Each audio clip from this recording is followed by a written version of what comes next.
Bismillahirrahmanirrahim. Assalamualaikum warahmatullahi wabarakatuh. Perkenalkan, nama saya Zakir Ahmad. Saya berasal dari Fakultas Ekonomi Universitas Pamulang, Program Studi Manajemen.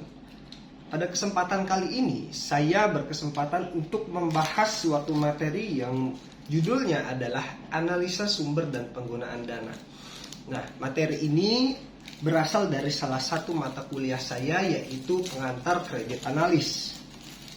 Sebelum kita lanjut ke materi utama, yaitu analisa sumber dan penggunaan dana, saya berharap teman-teman yang menonton video ini bisa dengan mudah memahami apa yang akan saya sampaikan dan juga bisa menerapkan ilmu analisa sumber dan penggunaan dana ini baik untuk kegiatan individu atau organisasi.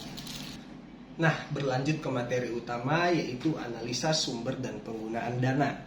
Kalau kita cari pengertiannya, analisa sumber dan penggunaan dana ini merupakan suatu alat analisa keuangan yang sangat penting bagi financial manager atau bagian keuangan. Tetapi tidak hanya untuk bagian keuangan, teman-teman. Jadi, analisa sumber dan penggunaan dana ini juga sangat penting bagi para calon kreditur atau bagian bank dalam nilai kredit yang diajukan kepadanya.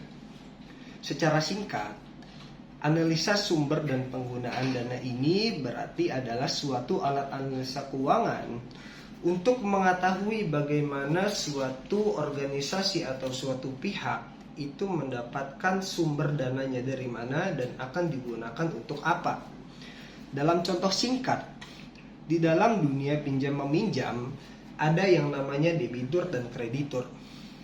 Debitur itu adalah pihak yang menerima pinjaman atau pembiayaan dari pihak kreditur. Nah, sebaliknya, kreditur adalah pihak yang memberikan pinjaman atau bahkan pembiayaan kepada nasabahnya yang notabene itu disebut debitur.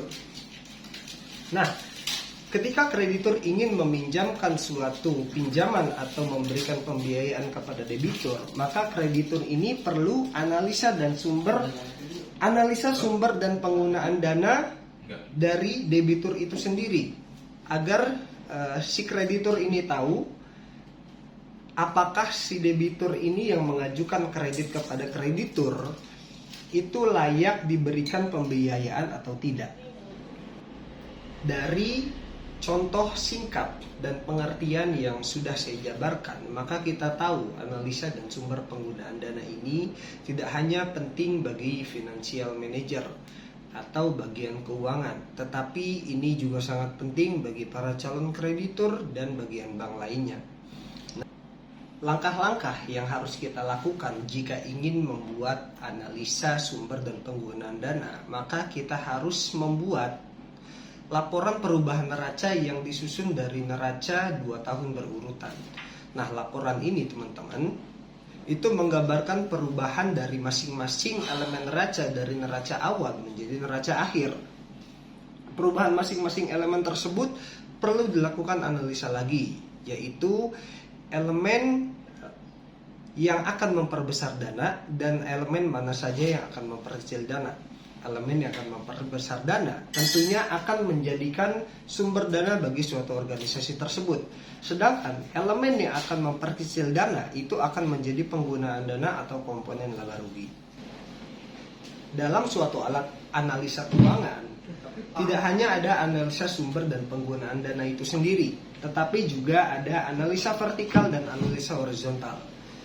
Apa sih itu analisa vertikal? Jadi analisa vertikal adalah metode analisis keuangan yang mengevaluasi setiap pos di dalam laporan keuangan dengan membandingkannya terhadap total kategori utama. Analisis ini juga sering digunakan untuk melihat persentase setiap komponen terhadap total, seperti total penjualan dalam laporan laba rugi atau bahkan total aset dalam neraca. Itu adalah pengertian analisa vertikal. Lalu, apa sih analisa horizontal? Jadi, analisa horizontal itu adalah metode analisis keuangan yang membandingkan data laporan keuangan dari beberapa periode, teman-teman.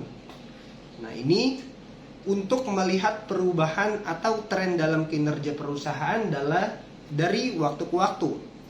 Nah, dengan cara ini juga Analisa horizontal itu berfungsi untuk mengidentifikasi pertumbuhan atau penurunan dalam setiap komponen laporan keuangan dan memahami faktor-faktor yang mungkin mempengaruhi perubahan tersebut. Nah, kesimpulannya, dalam suatu alat analisa keuangan, dari ketiga analisa tadi, maka yang paling penting bagi manajemen keuangan tentunya atau bagi para calon debitur atau kreditur itu adalah analisa sumber dan penggunaan dana, atau bahkan bagi organisasi teman-teman, karena ini pun akan menilai suatu perusahaan itu akan mendapat sumber dananya yang didapat dari mana dan akan digunakan untuk apa. Nah, mungkin materi hari ini cukup sekian yang saya sampaikan. Semoga bermanfaat bagi teman-teman semua. Wassalamualaikum warahmatullahi wabarakatuh.